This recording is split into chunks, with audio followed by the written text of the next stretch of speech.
Malcolm, the Civil Rights Bill is with us now.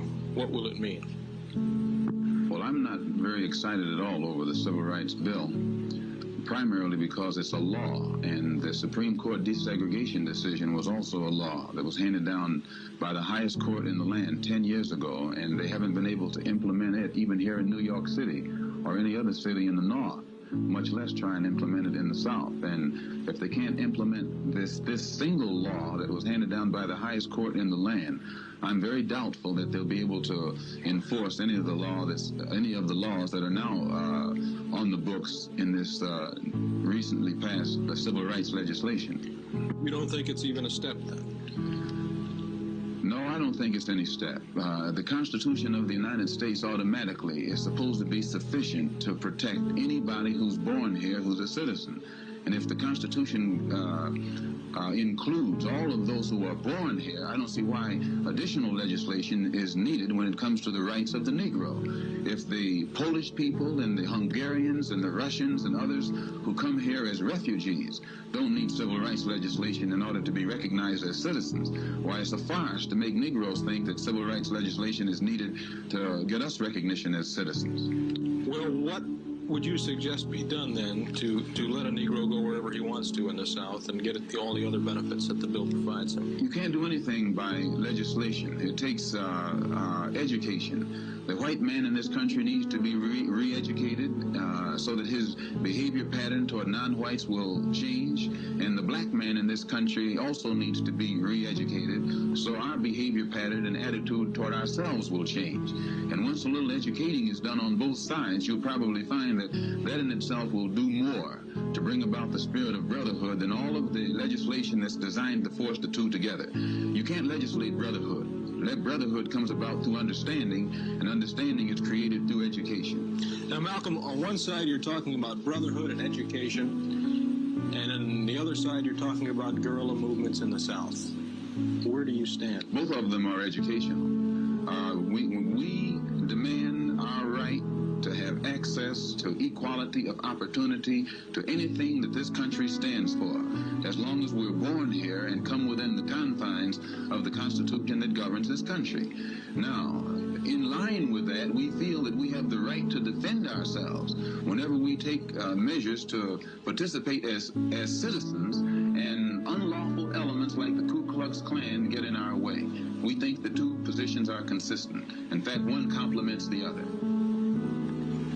Malcolm, tell me why you want to send guerrillas to Mississippi. Well, Professor Mark DeWolf Howell of the Harvard Law School, speaking for 29 other law professors, pointed out that the United States government could intervene by law in the state of Mississippi by sending troops. And since the Attorney General and others in the federal government have pointed out that they don't intend to send federal troops in themselves to protect the lives and the property of the Negroes who are being brutalized down there, it's our intention to try and organize the black people or the American Negroes in this country into self-defense units in that area, in areas where the government is unwilling or unable to defend our people.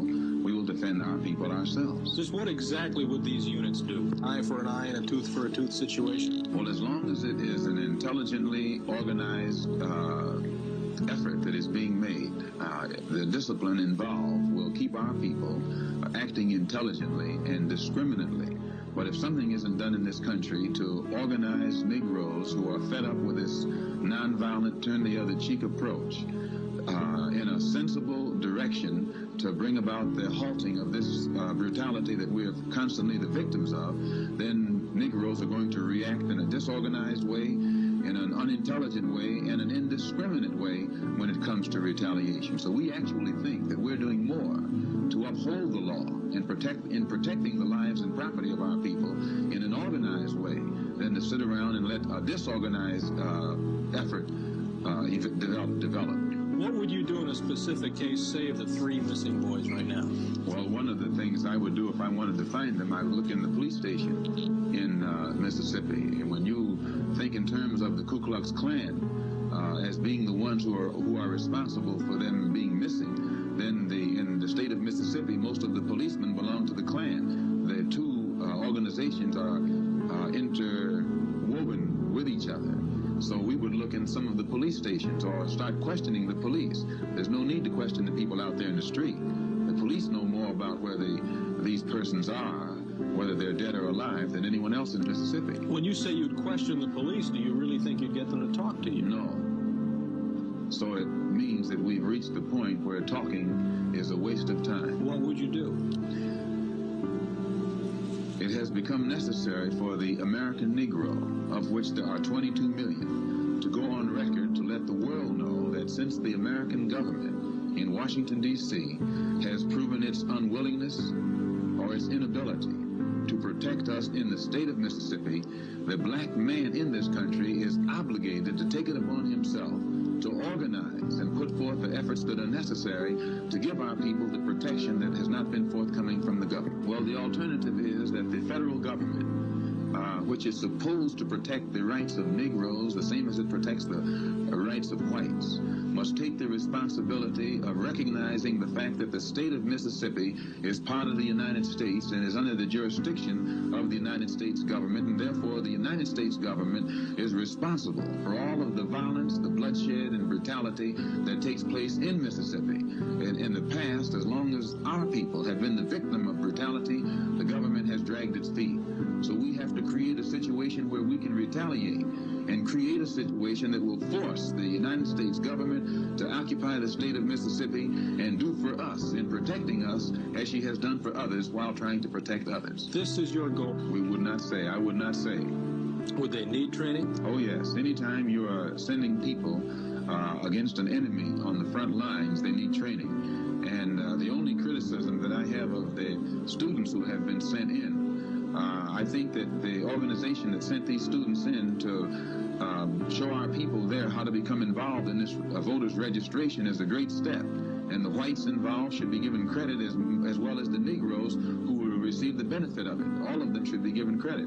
But I believe that they made a tactical mistake in sending these young people in and not showing them how to defend themselves, because to send them in this area with no idea of how to defend themselves against the brutal attacks of the Klan is equivalent to sending soldiers on the front lines in Korea or in South Vietnam or Laos. And that enemy over there is nowhere near as vicious as the Klan and the White Citizens Council and other racist elements in this country.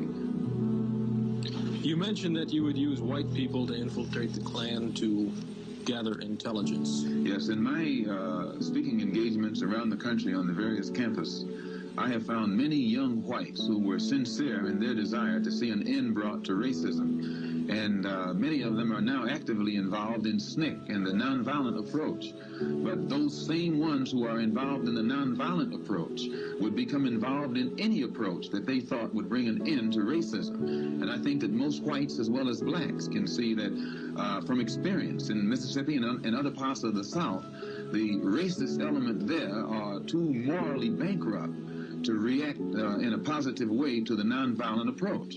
Could you trust a person who belonged to the group that you used to call the Blue-Eyed Devils with information? Would you trust his information? When I referred to them as the Blue-Eyed Devils, I was speaking for Elijah Muhammad. When I referred to them as a race of devils, I was speaking then for Elijah Muhammad.